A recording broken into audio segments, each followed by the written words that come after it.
Welcome to the outside world, my fighter baby. My little tiny baby. Para, baby, para. Sa paglabas mo, ay hindi ko man lang naramdaman ang pagdampi mo sa aking mga dibdib. Ang unang yakap na dapat ay ipinadama ko sa iyo. Wala ka sa tabi ko habang bumabawi ako ng lakas. Hindi man lang kita napadede nung ikaw ay nagugutom. Pero alam mo, napaka-bless ko dahil may baby ako na fighter.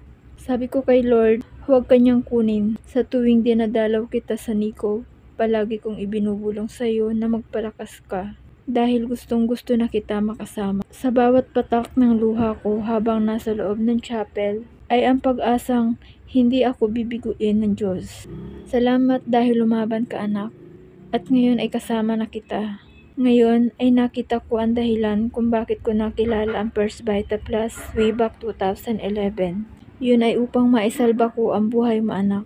Tuwing kakausapin ako ng doktor ay ang palaging pagkabog ng aking dibdib. Dahil natatakot ako sa panibago niyang update sa iyo. At nang hindi na naging maganda ang resulta ng update ng doktor sa iyo, ay ang takot at bigat ng loob ang aking nadarama. Lalo akong naalarma nung ikaw ay inilipat sa area ng mga baby na kung saan ay doon madaming binabawian ng buhay. At iyon ang bagay na hindi ko kakayanin. Thankful ako dahil kasabay ng matinding pagsubok na ito ay ang pagdamay ng mga taong nakasama ko sa kumpanyang matagal ko nang iniwan simula nang ako ay nag-abroad.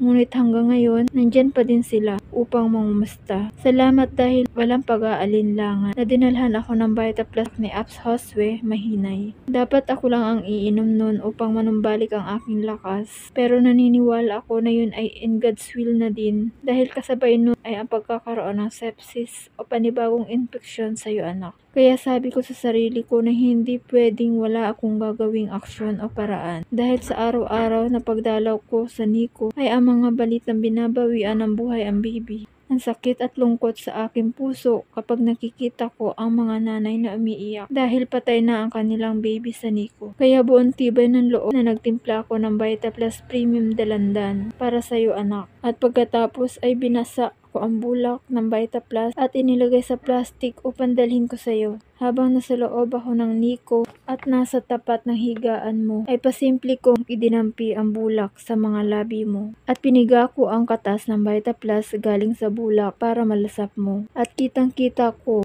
kung paano mo ito inilasap. Nagustuhan mo ang lasa anak at parang gatas lang siya kung lasapin mo. Ipinadama mo sa akin na gustong gusto mong mabuhay anak. Kinabukasan tila naghimala ang langit dahil sinabihan ako ng nurse na ililipat ka ulit. Ililipat ka sa area na kung saan ay nandun ang mga baby na may magandang recovery. At talagang nakahinga ako ng maluwag.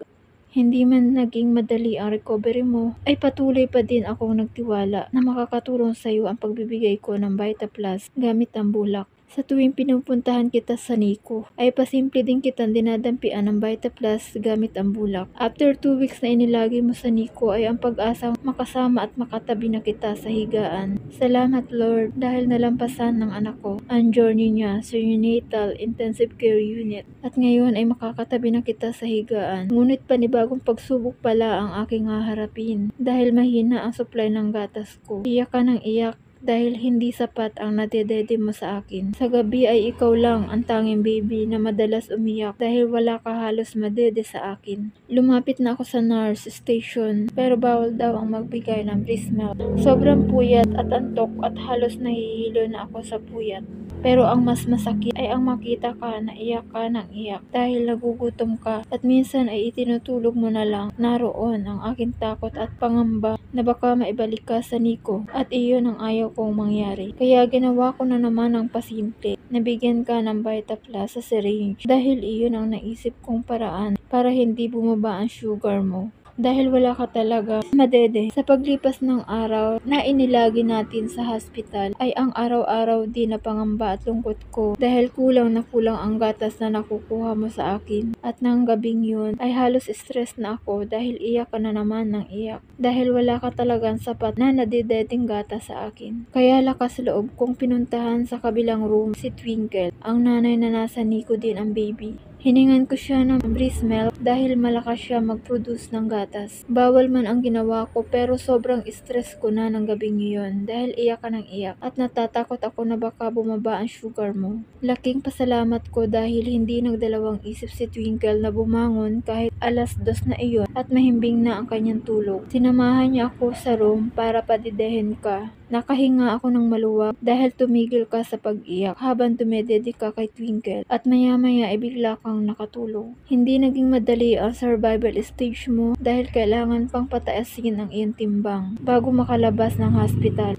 Pero paano tataas kung mahina ang supply ng gatas ko? Laking pasalamat ko dahil hindi tayo pinabayaan ng Diyos. Dahil may mga nanay na nakita ang struggle natin at binigyan ka ng breast milk supply. At buong tiwala kong ibinigay sa iyo ang Vita Plus gamit ang syringe. Sa paglipas ng araw ay ang pag-aantay na matapos ang 21 days mo na gamutan sa ampo. Ang stage na kung saan ay ang matinding pakikipaglaban mo sa sepsis at infection. Kaya matinding dosage ang araw-araw na inilalagay sa iyo at halos dinudurog ang puso ko sa tuwing ikaw ay hinahanapan ng ugat upang doon itusok ang daluyan ng gamot mo. Wala akong magawa habang naririnig ko ang malakas na iyak mo. Dahil iyon ang tanging paraan upang makasurvive ka, anak. Akala ko ay matatapos na ang 21 days na gamutan mo. Ngunit panibagong gamot na naman pala ang mararanasan mo. Dahil panibagong infection ang lumitaw ayon sa doktor. Kaya another 1 week na gamutan at injection na naman. Masakit man at durog na durog ang puso ko pero pilit kitang inilaban sa matinding pagsubok mo na ito, anak. Halos mamagana ang mga braso mo dahil sa tusok ng karayom pero mas hindi ko kakayanin kung masigit pa doon ang mangyari sa'yo. Patuloy kong ibinigay sa'yo ang Vita Plus gamit ang syringe dahil naniniwala ako na ito ang tanging proteksyon mo para lumakas ang immune system mo at patuloy na ma-absorb mo ang matinding dosage ng gamot na ibinibigay sa iyo.